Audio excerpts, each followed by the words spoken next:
Hello, I'm Melanie Farkash, and I own Psychic Grannies. The prediction in a dream. My husband, Jerry, was very ill with melanoma cancer in 1997. He had been off from work since March 26th. It was now June 27th.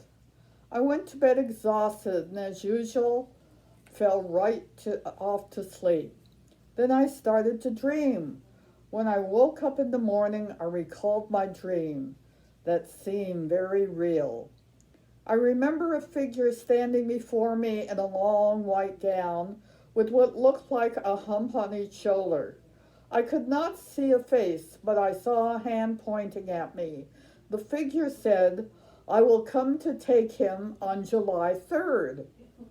I said, "No, that is too soon. You must wait just a little bit longer." He repeated, "July 3rd," and then disappeared. When John, our LVN, came to duty the next morning, I told him about the dream.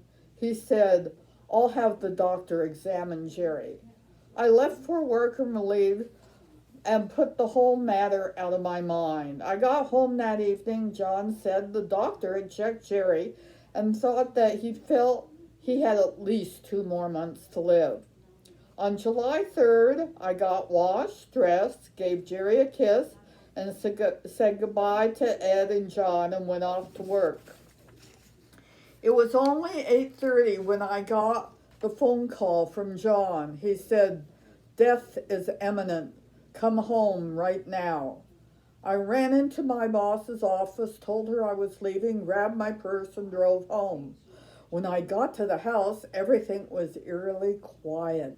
I walked into the family room, and Jerry was lying perfectly still in his bed. I pulled up a chair and sat next to him. John sat on the couch next to Ed. They did not say anything. Suddenly, a dark shadow formed at the top of a sliding glass door, and the room got dark. John said, "If the lights were on, I would say we had a power surge, but they're not on." Then a strange sound came out of Jerry's mouth, followed by a strange sight. Out of Jerry's mouth floated a thick, smoke-like substance. It swished across the room to the sliding glass door. The dark shadow on the door disappeared, and the room got bright again.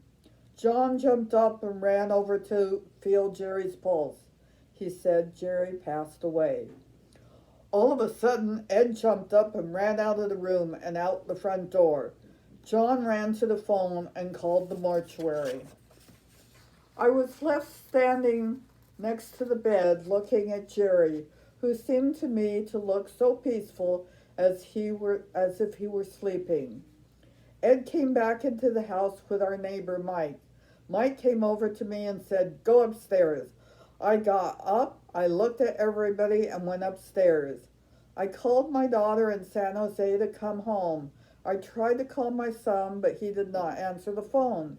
I sat on the corner of the bed and thought, today is July 3rd. In numerology, July 3rd, 1997 is 7 plus 3 plus 1 plus 9 plus 9 plus 7 equals 36, which equals 9. 9 is the end, or really the transition to new beginning. I hope for Jerry's sake he is in a better place and free from all the pain he was in. Explanation. This could be the angel of death, or as the Jews refer to Elijah, to take our soul. Another explanation could be an extraterrestrial from other side who in moments of great need or crisis come to guide or direct us. In the Old Testament, in Exodus, it says, before God talks to Moses, he is preceded by a dark cloud.